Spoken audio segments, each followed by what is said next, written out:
ready for this. From the stadium and light to Ellen Road we stand. Red and white meets a Yorkshire band. North meets north with a rival twist. We clash, we joke, you get the gist. Bridging the gap, it's the weekly show. Sunderland Leeds, let the banter flow. Two clubs, two hearts, but we still chat. Laughing and shouting where the football's at. Only fools and SAFC. And imagine not being Leeds. That's way.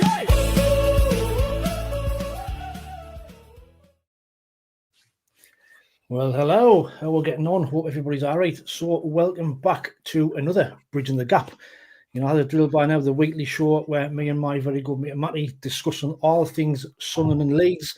This weekend has been a very, very good weekend for the both of us. So there'll be loads to discuss, jam-packed show. But Matty, how are you doing, mate? Yeah, I'm doing good, mate. Thank you. Been an okay start to the week. A Friday night win under the lights at Ellen Road always kicks off a great weekend.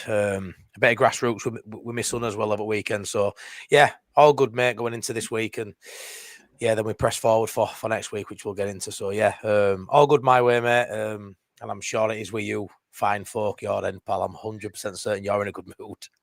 I think I'm still on cloud nine following Saturday's game. I still can't believe it. I mean, what a performance, what a win, what a day, really.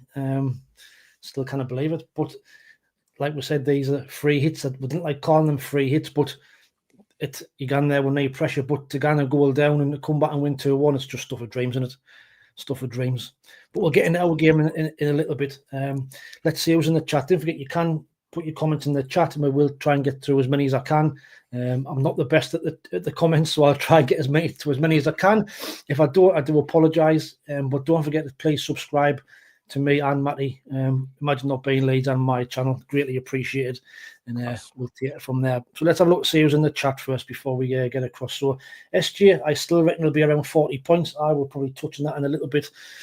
Has the goalpost been moved with the start that we've had? Gary Hoyle, evening lads.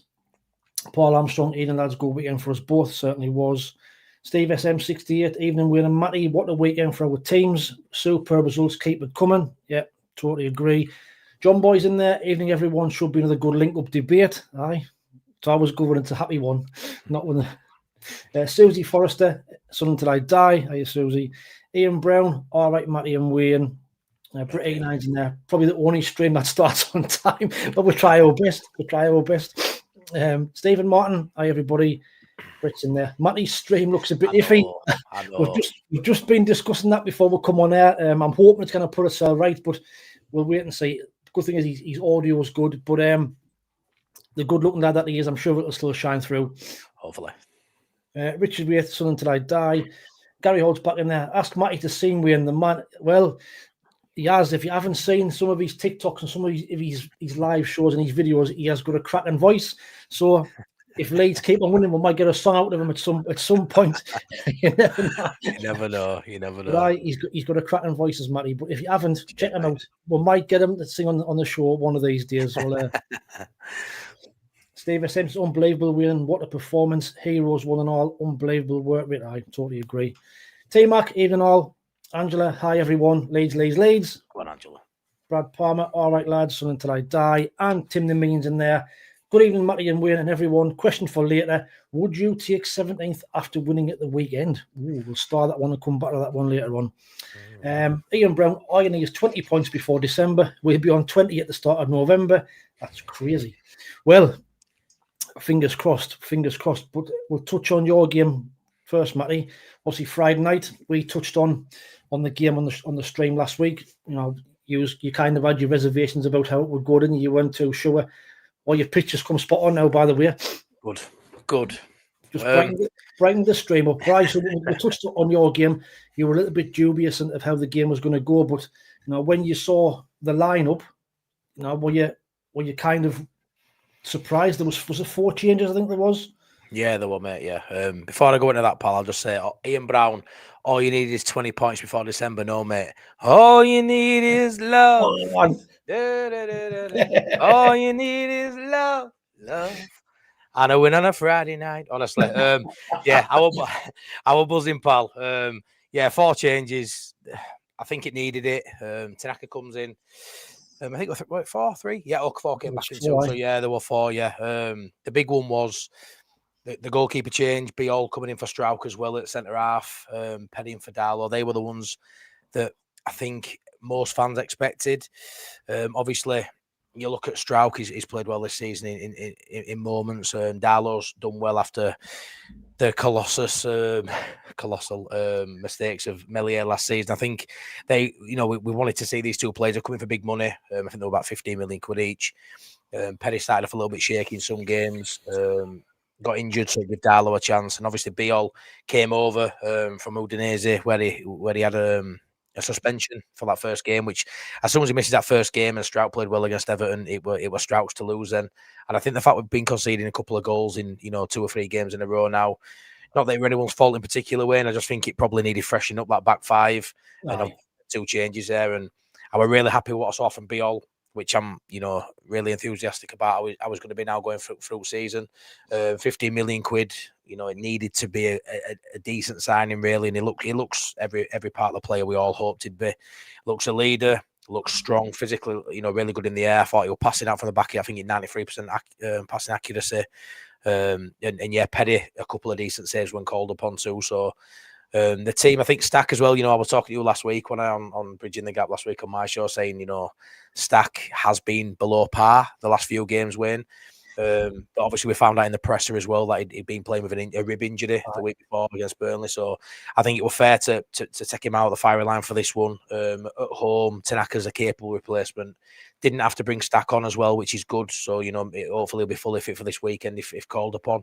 So yeah, and obviously Okafor's our main guy in attack. Pal is absolutely brilliant. Is Okafor, and we got 45 minutes at an hour if you include the longest added time in the first half. Honestly, I thought I were going to be there till I thought I were going to miss Bridging the Gap at one point, mate. Still, but yeah, Okafor, he's got that bit of magic. Although it wasn't the left winger that was the magic man in this game, it was the right winger, which I was surprised about, pal. But yeah, the changes were needed, and I think the players that came in did well, and it's given me a lot more optimism.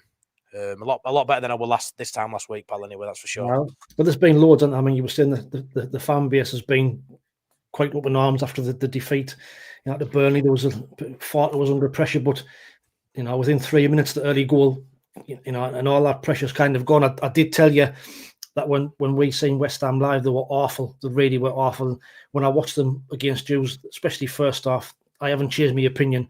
Doesn't matter if they've changed the manager. I think that they really are in trouble this season, unless they get a January and spend big to buy the way out of it. I think they are in big trouble. But the early goal, Matty, must have settled your nerves a little bit. Big time. I mean, you told me last week that the legs have gone. They've got no legs in midfield. I think the biggest sort of damning thing about West Ham is I just feel like they have no heart. They have no desire, no will to win there. I feel like, the players who were just sort of going through the motions. They looked like they wanted to be anywhere but a football pitch, to be fair, that first half especially. We all know what an early goal can do for you, especially at home. It settles the nerves. The crowd get up for it, and then obviously they go 2-0 up, pretty early on as well. A 2-0 lead in that first half. We're in dreamland at that point. I'm always a little bit sceptical with Arca's tactics, Wayne, that I don't really see as, when we are 2 up, I don't see it going to 3, 4, 5. Game management becomes a thing, but it often happens a bit early for me, for my liking. I feel like we dropped off a little bit early, maybe 10 minutes earlier than we probably should have done, bringing on Gruev in second half and stuff. So it was inevitable for me. I know I've seen some comments already saying, we should have battered him, we should have scored more goals. If I'm honest, I don't give 2 shits really. We got 3 points. I kind of saw them getting a goal as the game developed, but I wasn't sat there at any point thinking we're gonna drop these 3 points we've sort of got after going 2 up. I just didn't see it. It felt a very calm stadium for that game. Nervy before the early goal settles the nerves, and yeah, we weren't brilliant by any stretch of the imagination, but we did enough. And Ellen Road were tough to beat, mate. And I firmly believe us, Burnley, doing well at home, yourself, you're getting the results away from home, which, we definitely need to sort of start this weekend with that. But if you go hard to beat at home, mate, you're giving yourself a right chance, aren't you? And apart from Tottenham, mate, no one else has done us at home, so I'm pleased with that. No, in the Tottenham game was a close game anyway. What I mean, you come from a goal down, got to a draw, but then late goals against has been kind of your little bit of a downfall this season. But you touched on Aronson there, who's took a bit of flack. To be fair, I think it's fair to say he's had his flack from the fans. But when you look at that, for me, when I watched the game, he was like a man possessed. He was seemed to be like 3 or 4. He was just everywhere, and the energy he had on Friday night was unreal. And them kind of stats kind of back that up. Yeah, man, honestly, just the best Americans ever play football, mate. Unbelievable. He creates so many debates for Leeds fans, like so many. He's so good off the ball. His energy, his pressing, he's a great sort of defensive winger, which is my pet hate in terms of that position. I hate players who are defensive minded first, especially in the attacking sort of third of that pitch. I want wingers who are going to attack and beat the fullback, and he's not known for that. In this game, he was brilliant, Wayne. In this game, he did everything you expect of him, but then with the ball, that run he did in that second half where he dropped a shoulder, turned, and then from halfway line just drove at players in and out, and he beat 3 or 4 of them, and then he gets his shot when he hits a bar, and if that goes in, it's a goal at month winner, probably, no doubt. And Ampadu did win it first half as well, which were uncharacteristic for him. But I think I don't want to take it away from him because it was a brilliant run and he played brilliant. But it probably highlighted West Ham's weaknesses. The gaps in midfield were just. When you've got Brendan Aronson dancing through your whole squad, it felt like the whole squad and all the fans at one point running rings around the ball. And getting to edge of area to take a shot. It just highlighted how poor West Ham were. And yeah, the scoreline could have maybe should have been more, but I think we played really well, and then we showed good game management to see the game out as the game went on. We've still got players not fully fit. That's evident with some of the subs. We haven't got, like I say, a fully fit squad. So it's a case of managing those players. Like I say, we took Okafor off an half time. I think he was down to play about an hour with the added time. Before half time, that probably took him to about an hour, so they took him off at half time, which is not something we normally do. Bring Gruev on, which he don't get many minutes, a very defensive change. But yeah, I think Aronson were brilliant, mate. Long may that continue if he can keep that up. What I want to be in a couple of weeks' time is Dan James and Nonto struggling for starts because Aronson's playing so well. What I don't want is them struggling for starts because Farker just sticks with Aronson, rain or shine, because he likes a defensive winger. Hopefully, he can give us that sort of output most games. Because let's be fair, like you said there, mate, you've highlighted that. He was outstanding. And if you knock him, fair enough. Sometimes, we sit here on his high horse, don't we? And we critique players, even though they're miles better than me and you, Wayne, I'm sure. But you've got to be prepared to turn it around when they play well and, give credit where it's due. And he was outstanding, mate. And yeah, I was absolutely buzzing with his performance at weekend, Paul. I've seen him quite a bit. Obviously, he was in the Premier League and all, wasn't he? So he's been there quite a while. And I do remember, I think it might have been the start of last season or even like midway through when I was listening to the commentary and they said that he'd been taking flack for the fans. Did he want to leave or something? Is that why he was getting the flack? Why was he getting the flack from the fans? Prior to this season? When we got relegated, he left in here. So when we got relegated, he left and went on loan to Union Berlin. But he was straight out the door when we got relegated. But he hadn't spoken to Farker or anything yet. It was sort of like as soon as we were relegated, we were gone. So in one instance, he hadn't done what other players like a Max Fober had done, where he'd actually sat with the manager, had his photograph in the new kit and played pre-season games, and then left. He sort of went before anyone came in, so there wasn't no massive bad blood there. He wanted to go, in his eyes, he was a Premier League football. He went to Bundesliga, stunk the joint out really to a degree. Didn't play too well over there, and then he comes back. What I'd say he's got, which I think a lot of people haven't taken Harrison as much, even though he's done okay this season. Harrison came back as soon as we got to Prem. Brendan Aronson came back while we were still in Championship, and regardless of whether you rate him or not, it was a big reason. He played number 10 for us all season last year, and he's a big reason of why we got promoted also. So he won the fans round early on last season with his work ethic, which is always massive. You've got those kind of players in your squad. Luke O'Neill and stuff. I know he's not starting now, but everyone has these players who maybe aren't the best on the eye. But you need a squad, people of hard work. And I think us working class folk who pay us money to go watch football, right. Sometimes we can allow, can't we, that not everyone's going to be best footballers in the world, but effort and hard work and love for fans, 100%. It goes a long way. So he won us back early on, mate. But that's sort of how it is with Aronson. Not everyone is his biggest fan because when we got relegated, he went. But he did help us get back up last year, Paul. So all right, that's fair enough. This season's probably been one of your better players, probably. Yeah. And he's kind of stepped up, and considering he's not a winger, he's probably done all right. But There's 69 people watching, so thank you very much, everybody. Please hit that like button as well if you don't mind. We'll try and get 50 likes before the end of the show. There's quite a few comments in here around West Ham and Jared Bourne. Now, based on how bad they are, I mean, you must have seen yourselves that they are really bad. And I mean, even Paqueta didn't look as though he was trying. Somerville didn't really do anything, did he, when he come back? But Bourne, there's a lot of people saying, do they think you leave in January? I mean, what was your thoughts on Bourne? I'll tell you what, about leaving in January, he will be a brave man when his dad's Danny Dyer. To leave West Ham in January, he'll be, he'll end up under floorboards, bless him. But Jared Bowen's class. I mean, he set up the goal, they scored. He's always, in the back of your mind, he's always a threat. But if I'm honest, I think we sort of limited him to not much. I know they had a goal chopped off and offside. That goes in, it's a different game. But like I say, him and Paqueta, Somerville, they've got some absolute quality players in their way. But I think they don't stand up to the physicality for me.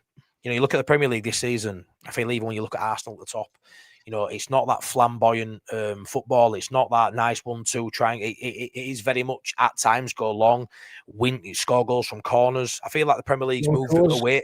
It's moved away a little bit, I think, from, the Man City sort of kind of build up from back, passing. And I feel like it's definitely become a lot more of sort of a physical battle. And I think when you look at the sides at the bottom of West Ham, they're not up for the fight. Wolves, not up for the fight. Nottingham Forest, pre-Dyche, not up for the fight. I think you'll get a different Forest now. But I think it's okay having technically gifted players, mate. I think the newly promoted sides are showing, and this is no disrespect to any of us, because we all, you've got some good players, Burnley have, and so have we. But I think having that physical edge, you with Xhaka, Siddiqui, that engine, I think this season that probably means more than having that one or two technical little magicians in middle at park. I don't think that's needed as much at the minute, the way football's going. You play out front back now and again, you go long now, you mix it up. And I think if you've got physical players who can run all day this season, I think that means more. So Bowen, Somerville, Paqueta, they couldn't get a game for me.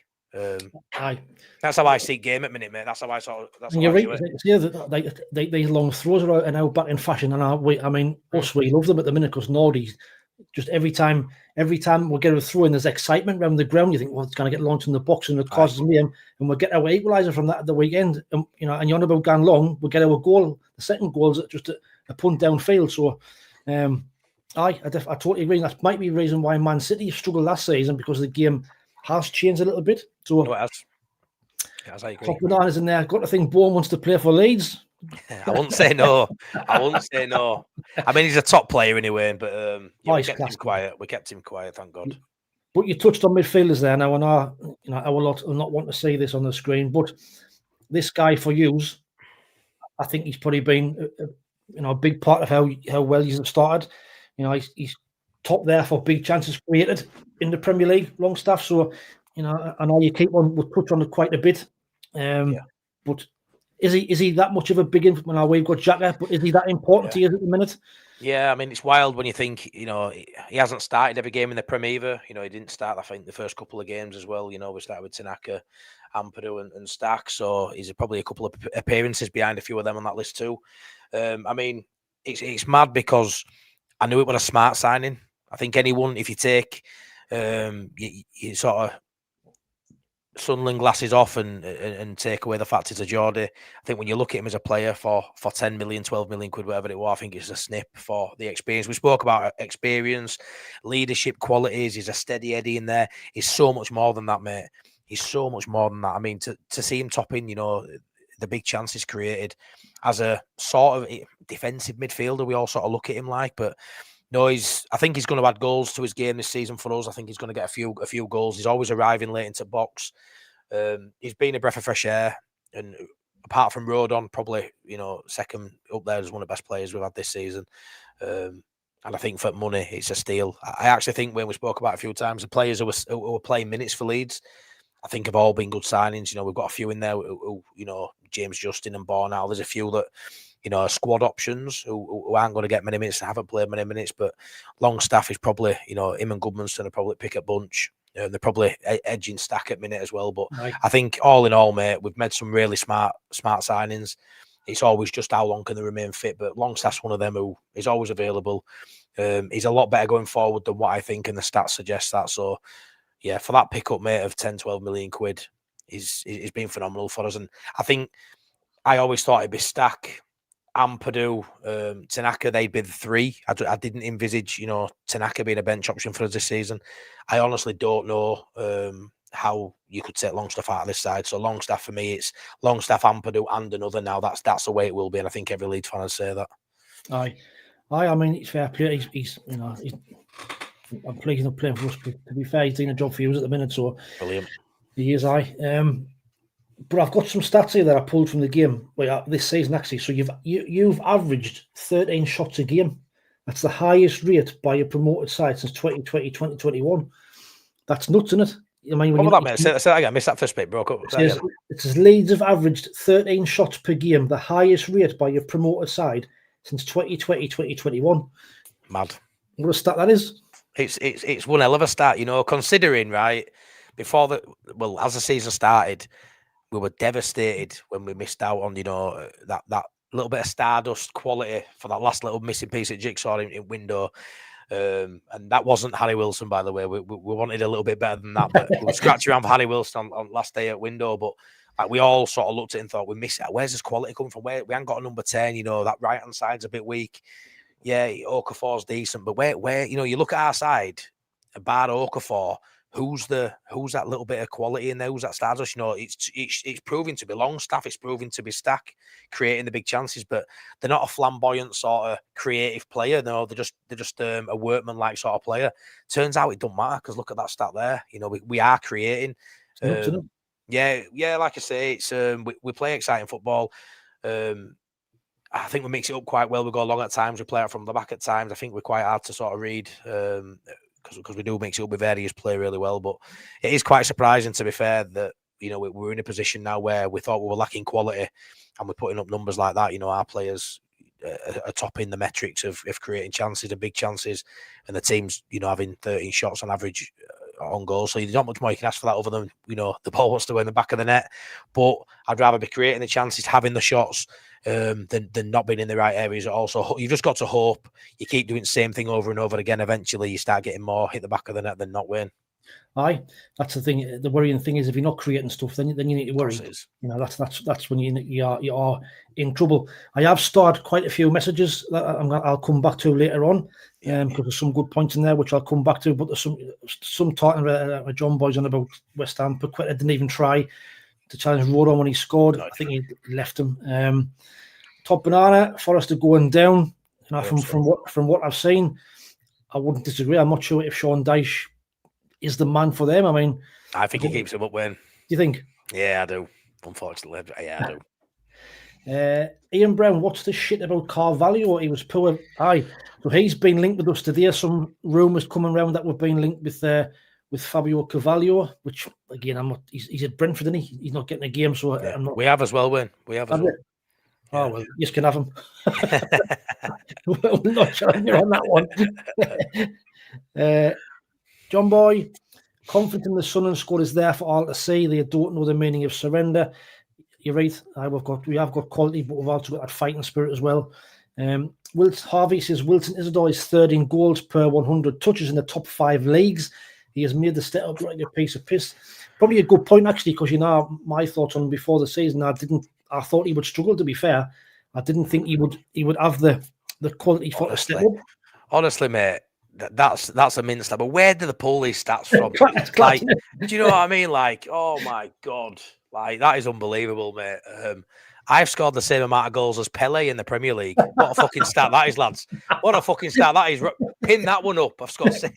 It's mad, that, innit? I mean, come on, I've just never heard that stat before in my life. Who's made that one up? It's great, don't get me wrong, it's phenomenal, but fuck me, who's counting that?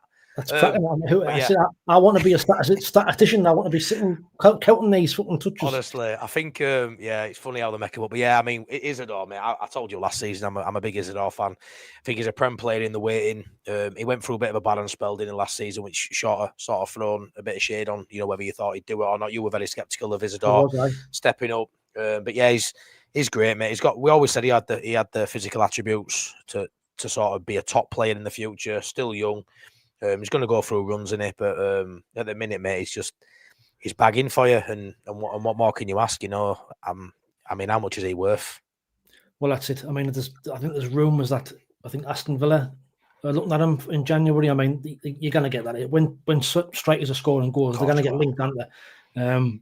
But he loves it. He absolutely loves it. Yeah, of course. So it'll take something massive to get him shifted out of here. But like I did see at the start of the season, he's a confidence player, and if and he's got the confidence now, he's got them early goals, which has kind of set him up. Which long may it continue. I'm a massive fan of his, mate. Massive fan. So it's nice to see him doing well. I'd like it if he wasn't doing so well. I've got to come in anyway, but no, he's decent. I mean, this Broby, obviously, he held that ball up really well for your second goal. That was great striker play. That centre forward play, brilliant. But I think he's going to have his work cut out to try and get in front of Isidore as a starter. He's a long way from starting a game yet. I think only if suspensions and injuries that he shifts Isidore out of there. Brett 89 says November, December will show us if we are decent or just a good start.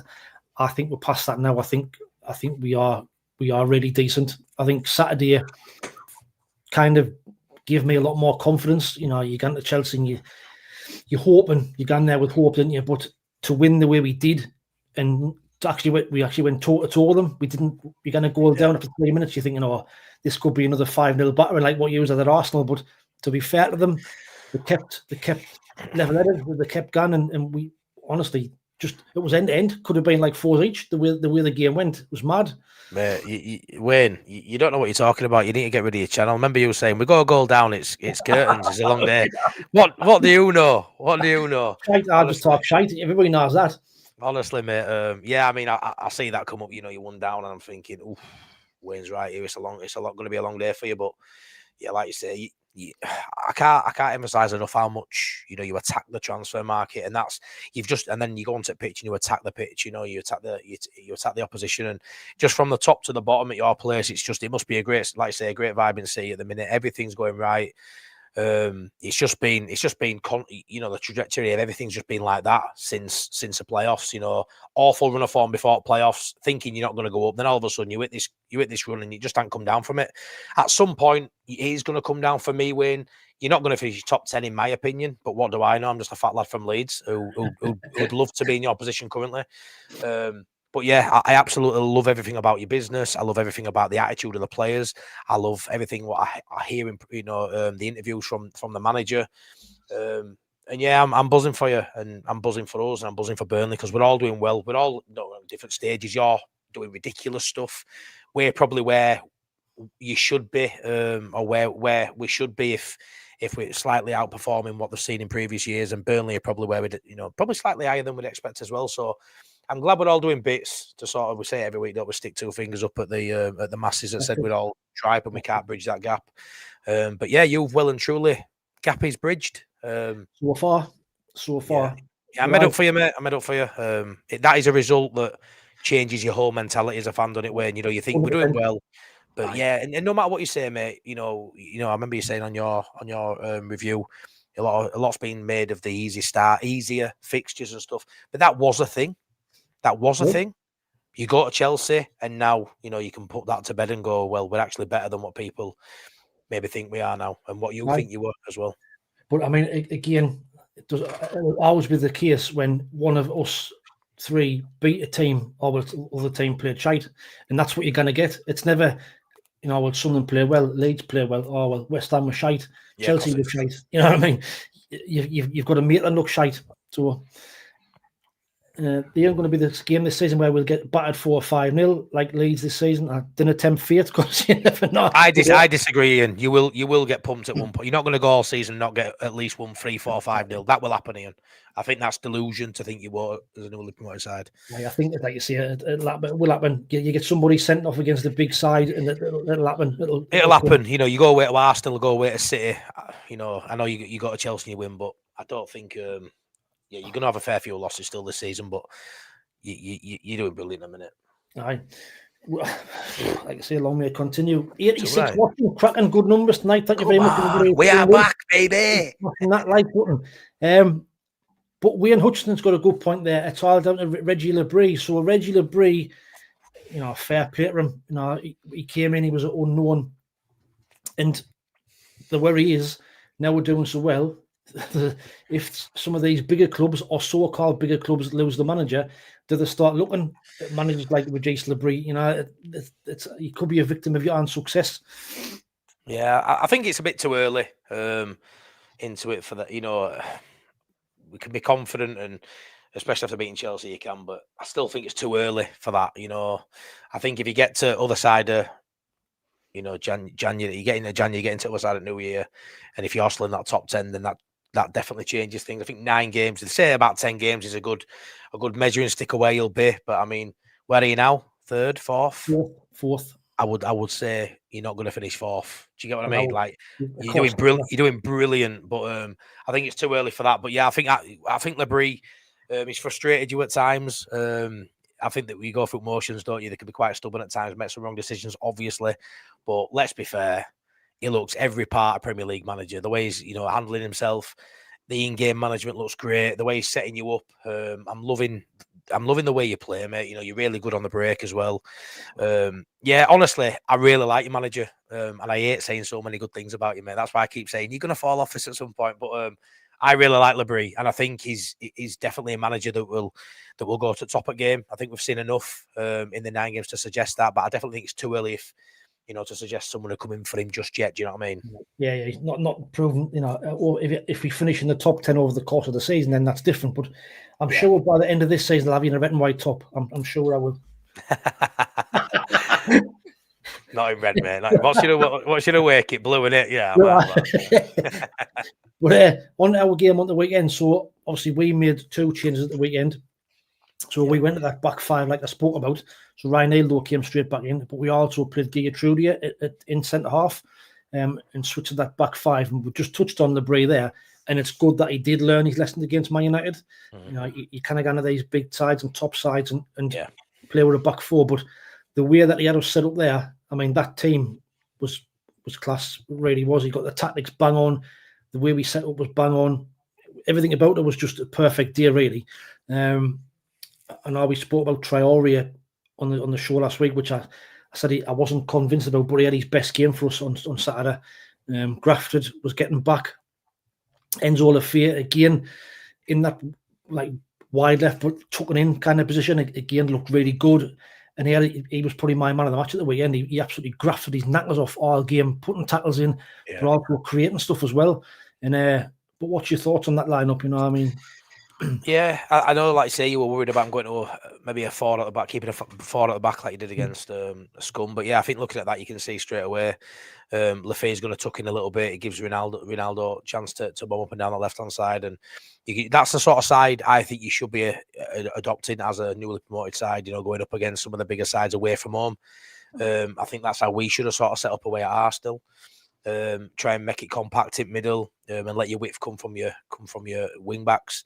But yeah, I mean, that side there, you look at that, you're still missing, you know, Diarra in that middle as well. So you're still not at full strength. You know, your wingers there, you know, your wide men there, they're not the ones you signed for 25 million a piece either. One of them pops up as a substitute. I know, and we're getting at that. But yeah, that side, I think that's again, like we talk about Labrie, it's a decent setup that way from home. You've got the hard-working plays in the middle. Siddiqui got an engine on him. Xhaka is just, you know, people saying, well, it's too much money. People saying whatever they wanted to say. I think I even said it at one point, proving everybody wrong. We all know how good he is, don't get me wrong. I knew Xhaka on the top side. I actually lost my shit on TikTok when you signed him, if you remember that video. Like, what's going on, Sunderland? Will you just stop it now? But yeah, he's just proving, you know, he's just still such a superb level Premier League player, who I was just going to say could play for the top 4 side, but he already is. But no. I had a stat here, but it's getting lost somewhere. See if I can find it. 2 seconds. I had a stat that I pulled, or that was shown on social media. Yeah. Over yesterday or the day before. Oh, there. This is it. And this, so people seeing that his legs have gone. But when you see this, look at that for our 2 midfielders of what they've covered this season. Top 2 in the Premier League. Xhaka, the top midfielder in the Premier League for distance covered. That's nuts. It's even more nuts that the 1 and 2, the pair of them. Yeah. You know, that just goes to show if you're playing up against Sunderland, you know, you're going to have to work every single second of every minute, you know, to get out of a game because let's be fair, midfield's the engine room. It's won and lost in midfield. I'm really happy with our midfield. I think we got our midfield right. You certainly got your midfield right. You know, whether it's a 2 in there, whether it's a 3 in there. And like I say, we could talk about flair and talent and all that. What you see, these players have got too. We know that. Xhaka's brilliant, technically gifted as well. But the effort there, the endeavour there, just that workmanlike to outrun your opposition, it goes so far to you getting the 3 points, man. To have them 1 and 2 is actually crazy, to be honest. It's fucking mad. I couldn't believe it when you think you've got the likes of, you know, the midfielders in the Premier League, you know, Caicedo and all them type of players over a box to box and Grafton, and to see that, I couldn't believe it. I mean, at 33, I mean, he actually should have scored at the weekend. Mackin runs forward into the box, which, you know, from where he is and what he's done, but Siddiqui's absolutely just, he's unreal. He really is unreal. I know when we signed him, he's unknown, but just what he's done, he just seems to cover every blade of grass. He's everywhere. And even, you know, we're going to go down at the weekend and you're thinking, oh, you were going, because Garnacho was probably, I was impressed with Garnacho actually at the weekend. He tortured us down the left-hand side. Scored the first goal, left Trehew out of position, left McQuailey for dead, fired a shot in. Keeper probably, people say he could do better, was fast at him through his legs. I don't know whether you saw the goal. I don't know whether you think Roos could have done a little bit better. I think it was... Yeah, maybe, but it's Garnacho, mate. It's cutting in from that left-hand side on his right foot. He maybe could have done better, but it's one of them things. He's got credit in bank, hasn't he, pal? Well, he has. I like him. He's a good player. He's always been a good player.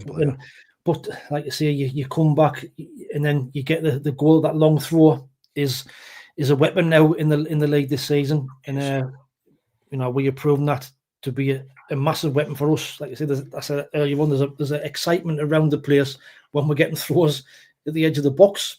It was a foul throw, wasn't it, as well? What a foul throw. Wasn't shite. Have you seen it? Have you seen it? I've seen some Chelsea fans clutching fucking straws. I've seen someone put it on. I've seen someone put it on yesterday. I was laughing my head off. I was like, "Fucking hell!" Shouldn't have counted. I was like, "Oh, yeah, man, you me." That's why you got beat, because Nori took a foul throw. Yeah, hilarious. But I mean, there's another good point. That's without our record signing in midfield as well, by the way. Yeah, I mean, but you know, they are a top player, but I think we nailed it because we both fancied Siddiqui to be, even though we're a bit less money, they're probably better of the two, which it's still early days, but yeah, Siddiqui's some player, isn't he? There's a bold prediction. Potentially, and like I say, we almost had him as well, mate. I don't know why we didn't get him, but he were there. He was gettable for us, I thought, anyway, at one point, and it didn't happen. Like you say, you don't know what it comes down to. It could have been money, could have been bonuses, could have been. You didn't know, you don't know what's going on behind the scenes. I just know whatever's going on behind your scenes, mate, is chuffing brilliant because, yeah, you were signing players that. Let's be fair, mate. You're waking up and, you know, in the morning, you're like, tough and hello, is it today? And yeah, you built some squad, aren't you? It was just disbelief at one point, but they had to gel. That was the big thing. I know people talk about the AFCONs, and I'm sick of talking about it, to be fair, because you're that far in front now on points. You could go 4 games without a win, mate, and you've got that buffer now.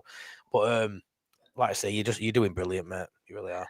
Aye, like you're spot on there. We've got that buffer now where we can afford a little blip and still be, you know, that's not so you want to get complacent. You didn't want to be taking your feet off the pedal.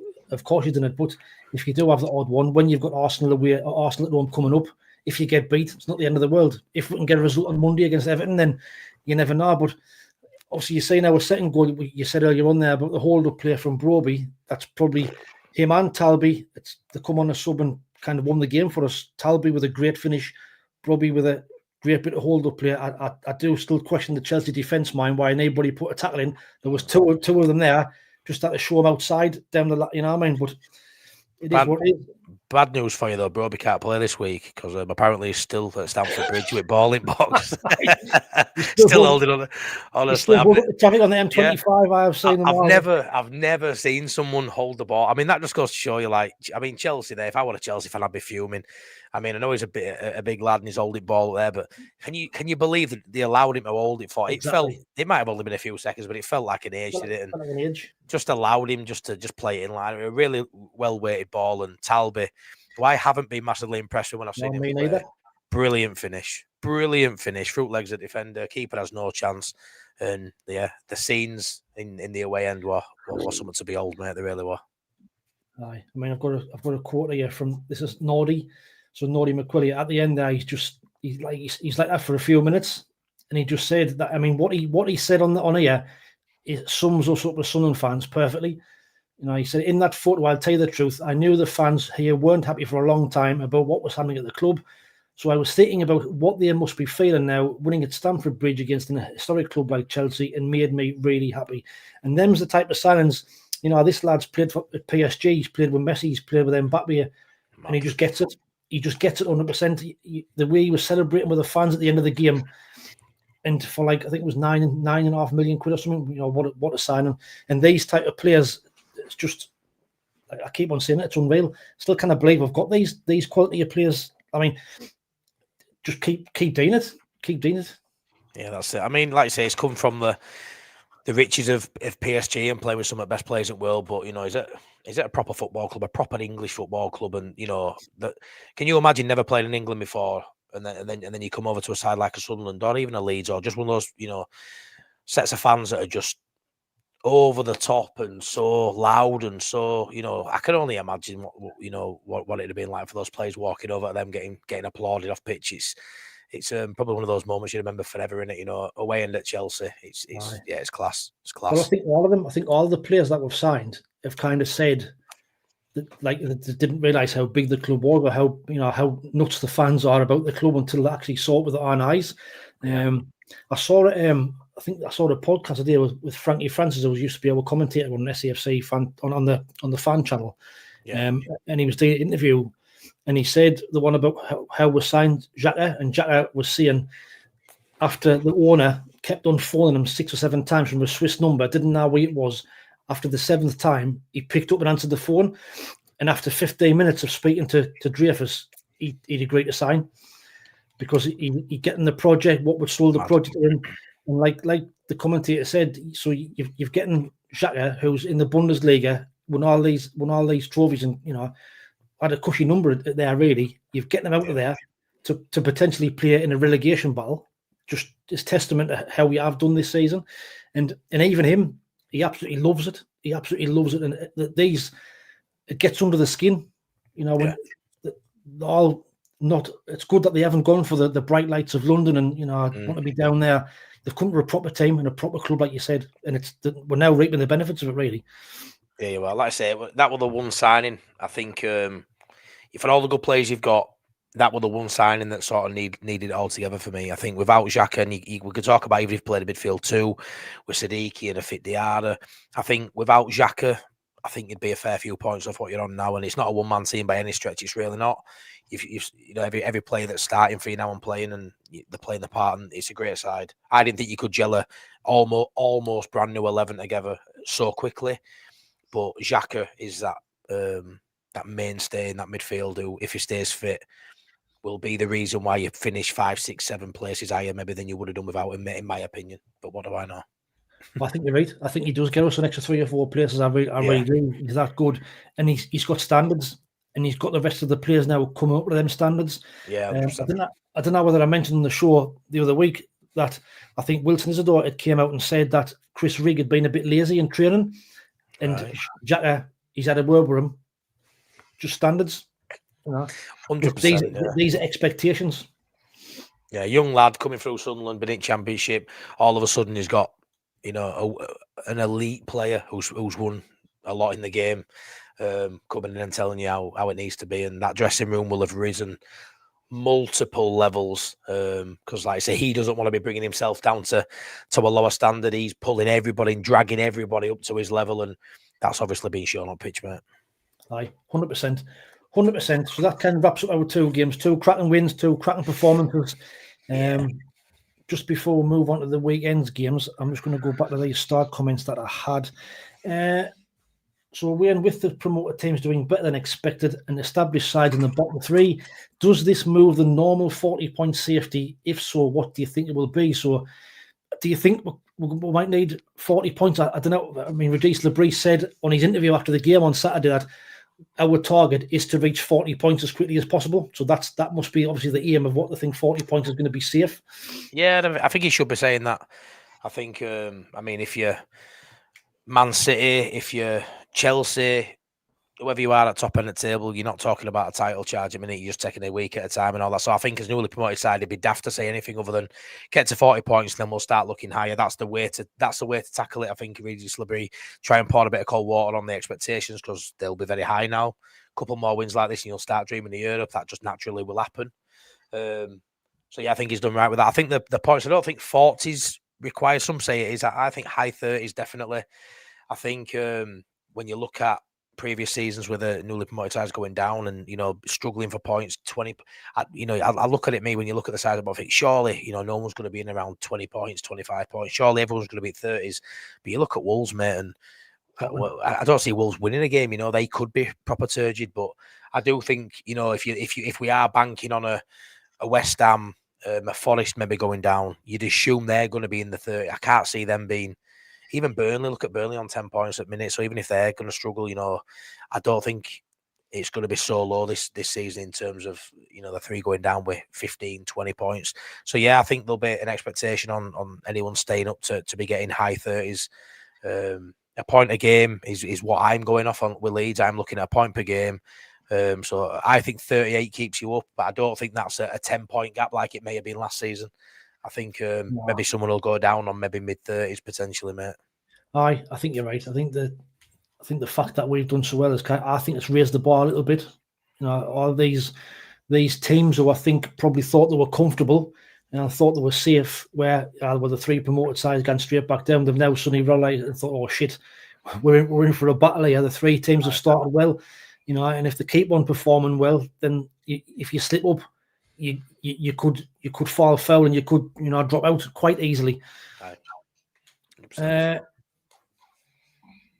Tim the Minion, good evening, Matty and Wayne and everyone. Question for later: would you take 17th after the winning weekend? I'd still take 17th. Me, I really would. Of course, you would. Just this. You're only Sunderland fan saying that, Wayne. In world, I probably am, but I'm probably the one that's the most. I don't know. I'm not saying level-headed, but I never like to get ahead of myself. If we finish 17th this season, we've survived, and I'll be happy. For me, Wayne, right? You don't get the bloody money anyway as a fan, but I look at it and go, I think I see Ian Brown in comments like I don't think you're going to finish in Europe, mate. I might be wrong, but if you're not going to finish in Europe and someone offered you're playing Premier League football next season, you just take it, don't you? And if that's 17th, there's no difference between 17th and 13th, 17th and 11th. What as a fan? Bar a few million in bank, but let's be fair, you've got a few million to throw around anyway, so that ain't an issue. But I'm pretty sure the board would say, I don't know if they would actually, but maybe you're thinking higher than that. But yeah, you're not going to finish in Europe, in my opinion. So you'd bite that hand off to be in the market in summer, shopping around for more Premier League footballers. Win. I think you'd be daft to say otherwise, really. Yeah, I agreed. What else have we got on here? West Ham and Wolves are in real trouble. Do you think they could go down? And we've just touched on that one. You think Wolves? I mean, the Wolves players after the game and the manager were arguing with the fans after the game. That's never a good sign. In the crowd arguing with them. So it's just they're in a right mess there at the minute. So Wolves, I think they're already gone. West Ham, if they continue to play the way they are, I think they will get relegated. It all depends what they do in January. If they can spend a bit of money, but from what I can gather, the owners are not going to spend money. So, and one thing I found interesting, I did a show at the start of the season with a West Ham YouTuber, and he says the atmosphere in that stadium is non-existent because since the move from West Ham, since they've gone in that Olympic Stadium, the atmosphere is shocking, absolutely shocking. Oh yeah, I mean, I suppose it has been for a while, but I think when they've won a European trophy, haven't they? They've had some good seasons, decent players. Rice were there. They've had some good seasons where the stadium maybe hasn't hampered them too much. But I think when they're in a relegation dogfight and they can't draw on that home support that we can draw on, that's got to be a massive negative for them. The fact that it's turned toxic. they don't, like I say, the fans don't really enjoy the experience of being in that stadium. They haven't done since day one. But you chuck a relegation battle in there as well with a group of lads that don't have the fight for it. As much as maybe a week or so ago, were like, nah, they'll turn it around. After seeing them with my own eyes as well, yeah, I'd be shitting myself if I were a West Ham fan. Right, I would, and I think they were before the season started. Yeah. Mason Smith, Sunderland versus Arsenal in 2 games is a title 6-pointer. No response from you on there, Matty. I think that's a no from you, is it? Yeah, it's definitely a no from me. It's definitely enough for me. I mean, we'll laugh. I think we beat you home and away, but I'm going to say that this is our show. This has got to be a little of a bite. I'll clip this up. I think we take 6 points off Sunderland. So in my head, we're already tied on 17 points, pal. Ooh, there's a bold prediction. I'm going to save that episode. Clip it up. 50 minutes, 10 seconds into this episode, and I see my mate Top Banana saying I'm bigging Sunderland up a bit too much now. We've got to talk about more sides. Top Banana, you're a good mate of mine, mate, but it's hard to not say anything positive so it's hard to say anything negative about Sunderland side who were smashing all metrics and doing well. Likes as well. So tickle those likes as well. So 89 people watching. We've got 10 minutes left. See if we can smash and get to on the likes. The reception that Pickford and Moyes get on Monday will be very interesting, to say the least. Well, I think Pickford gets a cracking reception. David Moyes will not get a good reception. I guarantee that 100%. Yeah. John Ruddick, hello, John, my good mate there. Pickford will get a good reception. He's Sunderland through and through. I totally agree. He'll get a cracking reception. And he's still Sunderland through and through himself. Yeah. Matty, are you saying that one? West Ham play in the Athletic Stadium. I would have no runners. SAFC Sunderland will finish top 10 win, whether that's 6-10, I'm not sure, but anywhere between that is class. I'm still not going to get ahead of myself. I'm still not predicting that. Nah, Steve, that doesn't happen, mate. Not for me. Go on, Top Banana, picking you up there. There you go, Top Banana. That one's for you. But no, I genuinely think we'll at least get 4 points off you. I don't think you beat us. I think, you know what it is, right? I hate doing the whole if buts and maybes. I ain't bothered. I'm just a fat sausage from Leeds. Who gives a shit what I think? But you go away to Chelsea. That's the game I was thinking you were going to lose, and you didn't lose. Fair enough. But if that does go the way most think, when we beat West Ham, it's only 3 points between us. Like I said, we've got to play each other twice. I'm going to back that we finish higher than Sunderland just for a bit of jeopardy for this show. And I don't give a shit what happens. We're staying up, you're staying up. But I still think we'll finish above Sunderland. How about that, Ian Brown? Take that, Ian Brown. Stick that in your pipe and smoke it. Stick that in your pipe and stick that in your brown and smoke it. Come on, have it. But I think obviously I'm going to say it different. I think the way we are at the minute, I think the way our home forms are, it could be a win each. I didn't know. Could be a win each. Give me it, Wayne. Give me it. Come on, tell me you're going to smash me. Come on. Give me it. No, I don't get overconfident. I don't get overconfident. I know you don't, mate. 10th or 11th. Robin Hood, Ballard. Ballard's been immense. Richard's there, Leeds to finish above Sunderland. Richard. Well, get your money where your mouth is and stick your. I'll tell you what though. I'm hoping. Obviously, I had a list of away games I wanted to do this year, Wayne, and I had a fair few on there. Sunderland were on there, Liverpool were on there, and we play Liverpool and Sunderland away from home the week after Christmas, like 3 days apart, which is a killer, really. Financially, it's a nightmare, but I do think I'm going to get, as long as I can get a ticket, I'm going to do Sunderland. So any of you guys, Ian Brown, you better come see me, lad. I want to have a pint with you. Wayne, I have a pint with you, but it'd be class. I'd be well up for meeting whoever for a drink before a game. So hopefully I get a ticket for that one. You have to come up. Yeah, I really want to do that one, mate. That's for sure. Just so I can shake your hand when we beat you. Oh no, you won't. I won't see you after the game, mate. not if we don't win. Well, it doesn't matter because if we're winning, you'll be all gone 10 minutes before end of the game anyway. So I won't see any of you fuckers. Touche. Anyway, this is what it's all about, mate. Last 5 minutes then before we wrap. So there's your next games, Matty. Brighton at the weekend. What's your thoughts on Brighton at the weekend? No, you gone, aren't you? You gone to the Brighton game? Yeah, I'm going, mate. Set off at 6:30 morning on coach. I'm a lot of people sit in the bedrooms and sit in the living rooms, talk about the football team. You go to games, I go to games, and I'm spreading my wings a bit further and getting some away games this season. So I do enjoy it. It's a game. I don't know why I'm going because why we're going to lose. Why am I going all the way to Brighton? I actually feel differently now after West Ham. I think we can get a point. They're not the Brighton that we've seen over the last few years where, you should fear them. They're really good at home. They're a decent side. They're struggling a little bit. I think they're only a couple of points in front of us, I think, at the minute. I think we can get out of them, mate. They've conceded, I think, 15 or 16 goals in the opening 9 games. So yeah, I'm going to go a point. I think we can get a point in that. I think Forest away. I think obviously away games when they're so hard to get points on the road, unless you're Sunderland at Chelsea, obviously. But it is hard to get. That could be a relegation 6 point of that one, man. Nah, mate, nah. But yeah, I mean, I look at them too, and I've even seen some Leeds fans, mate, and this might sound mental, say 1 point out of those 2 games wouldn't be a bad return. That'd take us to 12 points out of 11 games if we want to get 1 out of them too.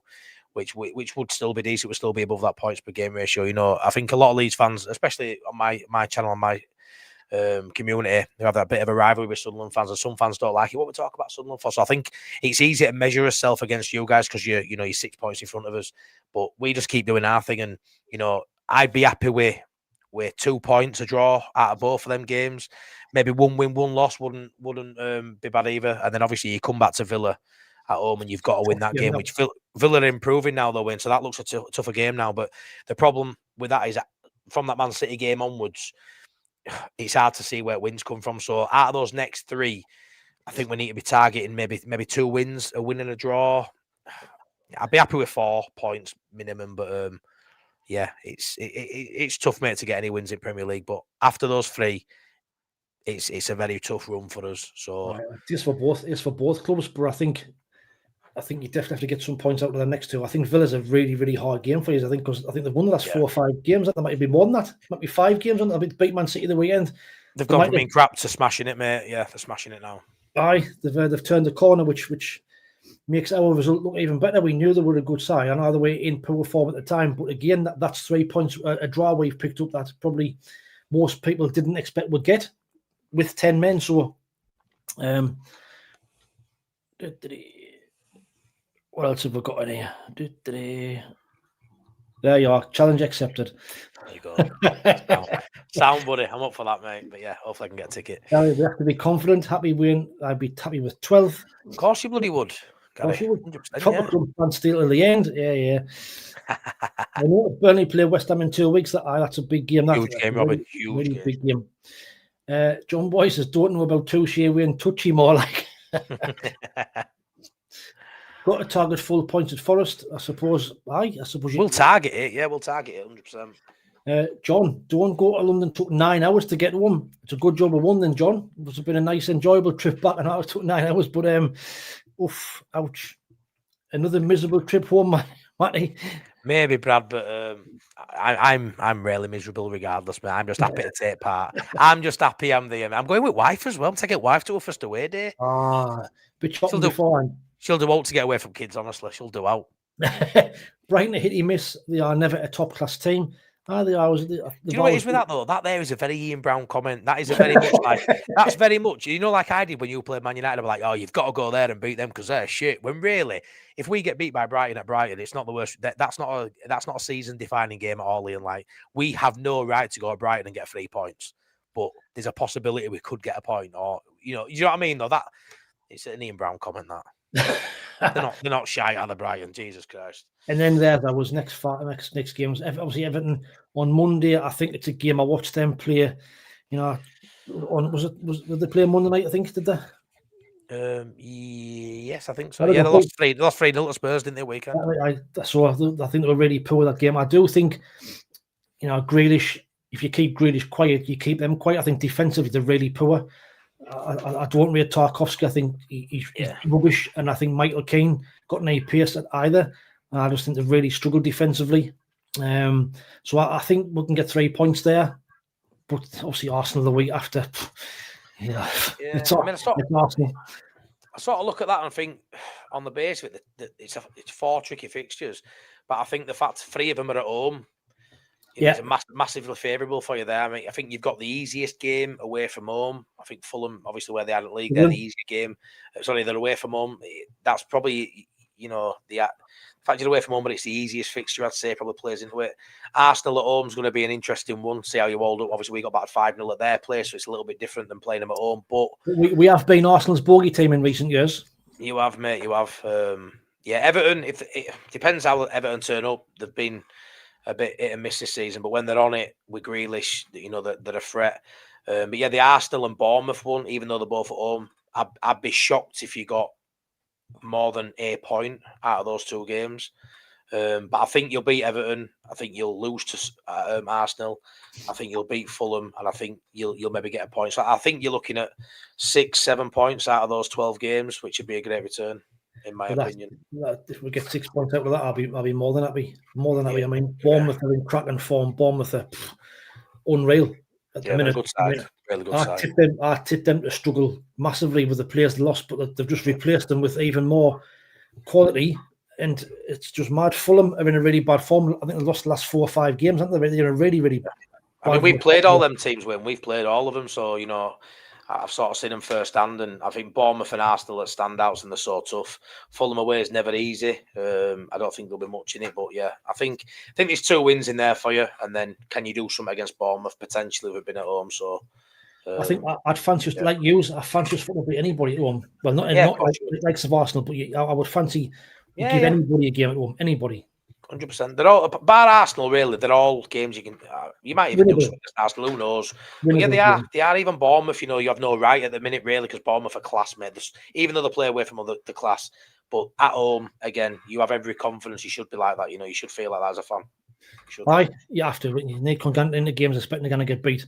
Right, just to wrap up before we go, 91 people watching. Thank you very much for everybody who's been watching. The comments has been class, the banter has been class as normal. A few of them want to wrap up with 1073 says again, Sunderland's easy start. Sunderland have played 4 teams in the top 10. Leeds have played 3 teams in the top 10. Sunderland played 3 top 10 teams away. Leeds have played 1 top 10 team away as well. So there's a tongue twister. That is. But when you say they played so many teams in the top 10, is that current top 10? Because obviously that's putting you as a top 10 side, which before season started, you weren't a top 10 side, and you're not a top 10 side, really, are you? Not yet. You know what I mean? So, yeah, a bit of context there. 6 points at the next 4, we've just said I would take that. 1073 Leeds 5 home games, Sunderland 4 home games. Steve SM, 100 quid, Matty. We finish higher than Leeds this season. Will you take it live? Easy to see it. Put your money on it. So there's a Steve SM, 100 quid that we finish higher than yous. Do I look like I've got 100 quid to splash about? I'm not a gambling man, mate. I tell you what, I'll buy you a pint. That's what I'll do. There you are. You might even set you a pint. You might even set you a pint, Yeah, not a gambling man, unfortunately. And I definitely haven't got 100 quid to fit around on here, so I'll ask and go, where's that? Nah, there's just no chance. Ian Brown, good shout that about the pace of their defenders. Wayne Isidore is calling. Jake O'Brien should be a centre back, but flinging right back. I like him. He's a decent player. Robin, Arsenal is an absolute wall of defence. Would love to see us get a couple past them. I would like to see any result against them. Richard says draw with Bournemouth. Mason Smith, Tottenham beat Everton on set pieces. We're not too bad at them either. Well, Van der Ven, the man. I've already got a 50 quid mate with Marty. Yeah, he has. Marty, has he? He has with my mate Bill, yeah. He has 50 quid.